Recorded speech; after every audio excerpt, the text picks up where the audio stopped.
Hello and welcome back to the channel, ladies and gentlemen. In today's video you're going to learn how to draw every game you play. In order to do so, you're gonna have to know some basics. For example, you need to know to play some of the closed openings. Even if you don't know, there is a way to do so, for example by playing g6 or b6 if you play as black, and then fianchetting your bishops on one or the other side. The best openings to do so are either King's Indian or Queen's Indian defense, where you have this closed structure for black. You can also create those sort of structures for white as well. And basically the way to create this is to offer an exchange of pawns, and then if your opponent accepts it, he will have a worse position. Sometimes your opponent will offer a pawn exchange. If you accept it, you will have worse position. And basically, if any of you doesn't want to risk his game, you will not be accepting those kind of trades, and you will be pushing your pawns. And when this happens across the map, you will simply have a blockaded position. If you don't want to play for a win, or your opponent doesn't want to play for a win, you will have basically a winnable game. So this was all for the intro. We will go straight into the game to show you how it looks. So we have a game between Valentin Bogdanov and Georgi Trigonov. Bogdanov was playing with white, and this game was played in 1990 in Pula, Croatia. So our game started with d4, and black replied with knight f6. Knight f3 was played for white, and g6 was played for black. Our game continued with c4, bishop g7, knight c3, and castle for black. This is the King's Indian defense. This is complete normal variation. Now, usual in this sort of positions, white continues with e4, and white grabs this center here, and it looks really powerful for white. Black now plays d6, a bishop e2 for white, normal and developing moves for white. And right now black counter strikes the center with e5. Black's idea is to simply trade this if possible, and then continue and play for the center and play for his developed pieces. And now white continues with castling on the king side, but I wanted to show you something else. Before castling, you probably noticed that white could have picked this pawn. So let's see what would happen if white decided to pick up this pawn after this exchange, and let's say white pick up this queen after you pick up his queen. For example, if you play this, now the best continuation for the black is actually picking up this knight. And if you pick up this knight on e4, black will pick up your knight, and he returned his pawn, and he has a really nice and open position, and black is here playing. Black already has a slightly better position here, so that is the reason that although this pawn looks free, it's not the case. So this is why you shouldn't go for this. So after e5 castle for white, our game continued with knight c6, again normal and developing move for black. White now decided to strike in the center and to block the position and attack this knight as well. Now, as you can see, white is grabbing a lot of space.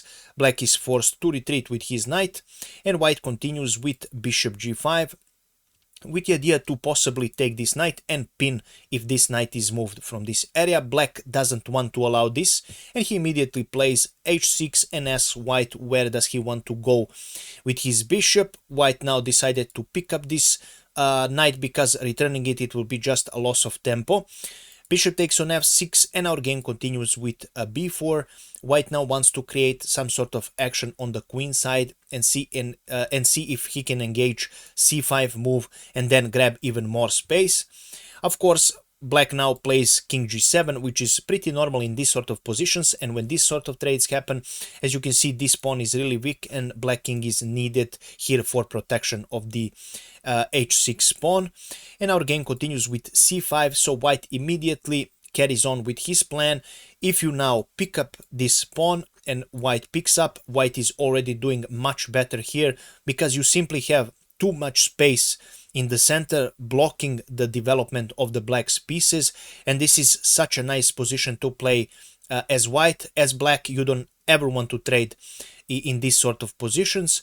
So after c5 was played, black simply waits and he plays knight g8.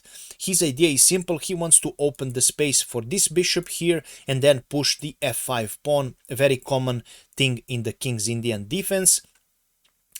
And our game continues with c6 for white. Now white wants to go even further in the black's position. Again, if the trade happens here, white plays on this pawn chain. He will push this pawn here, he will push this pawn on a4, and he will have this strong outpost for this knight.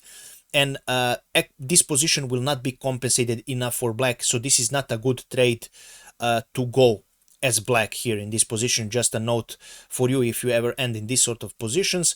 So c6 was played and black refuses this trade, obviously because of the reasons I just showed you. b6 was played, a4 was played for white, and black replies with a6. Again, waiting move for both. Now you have to decide which way you want to go as either white or black, which pawn you want to push, and how you want to continue your game. So white now decides to wait, and he plays bishop d3, sort of a waiting move, and waits for black's new ideas.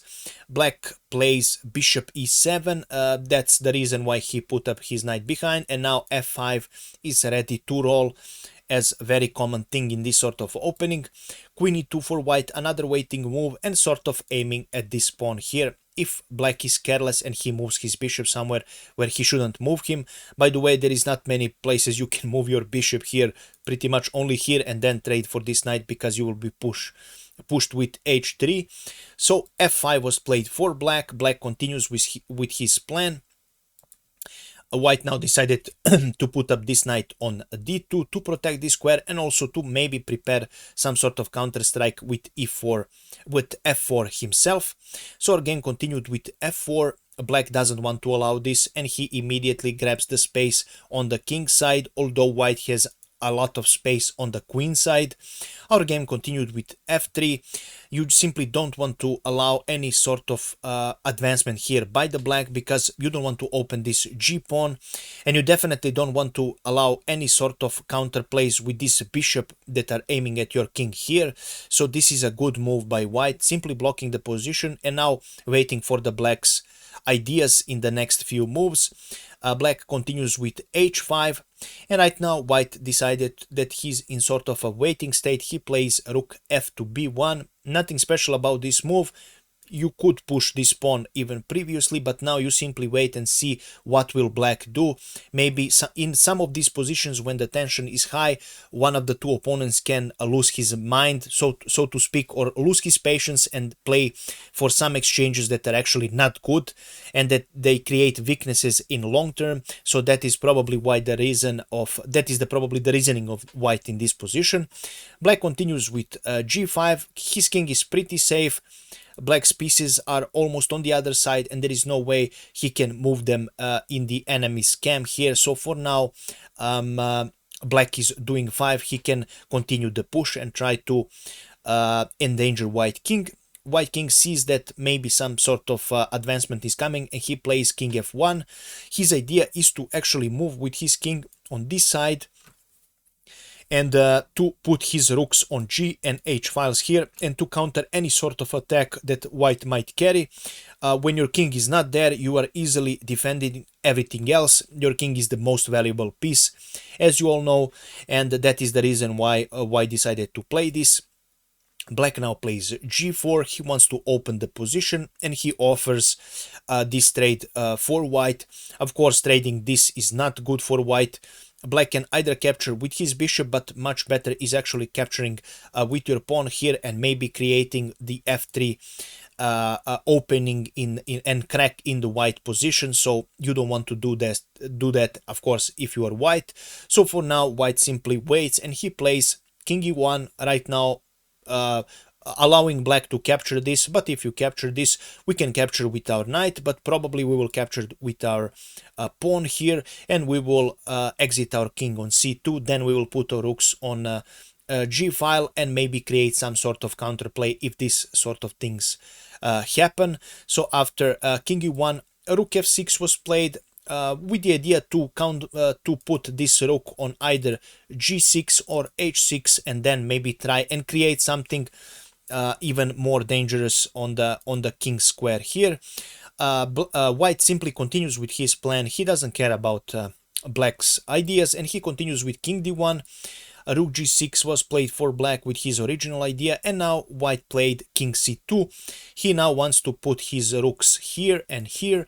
His king is safe, and there is nothing black can do and endanger this king. He can only maybe worsen his position if he goes too crazy and too risky in this position. So our game continued with knight f6 for black, putting this knight in the game. Rook g1 was played for white, and now h4 was played for black. Again, a sort of a tricky move. If white loses his patience and he plays something like this here, this would weaken the white's position, and it would allow all sorts of openings. Although white king is safe, now actually black king is actually less safe than the white king, so maybe this wouldn't be the best even for the black. Although there is not enough pieces that can create an attack on the king's wing, still you wouldn't like to risk any sort of these threats. So after h4, rook a to f1 was played. Again, awaiting a move to see what black has in mind. Our game continued with queen g8, with the same idea to create a battery on this g file, and maybe put his king somewhere like on f7, and then maybe open up the lines if he wants to, of course, and if he's allowed by the white. So our game continued with knight d1, now transferring this piece to maybe try and go to f2, or simply just a waiting move and see what will black do. Black now plays a5 here to see how white will respond. Obviously, as white, you definitely don't want to pick up this, because black can probably pick up with his rook, or actually he can pick up with his pawn, and you will have a weakness on this square here, and you will open your queenside, and you definitely don't want to do that. So that is the reason why after a5 white decided to blockade his position, because simply, as you can see, none of the players doesn't want to endanger his position, and he doesn't neither one of them wants to create a weakness in his own position. So our game continued with king f8, with the idea to connect these two pieces. Queen e1, waiting move and attacking this pawn. Right now g3 was played for black, with the idea to block the position and to defend this pawn. h3 was played for white, and now, as you can see, we have a Chinese wall on the board. The position is completely blocked. Yes, there is a way you can sacrifice your piece. For example, you can, as black, maybe pick up something like this.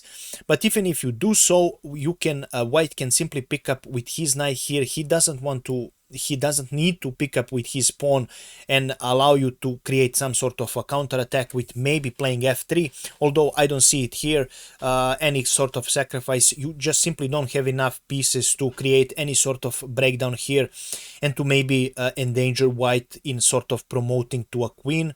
So this sacrifice would be stupid, and you would simply lose the game. You would lose the material, and white would consolidate, and then he will be the one who would go for the win.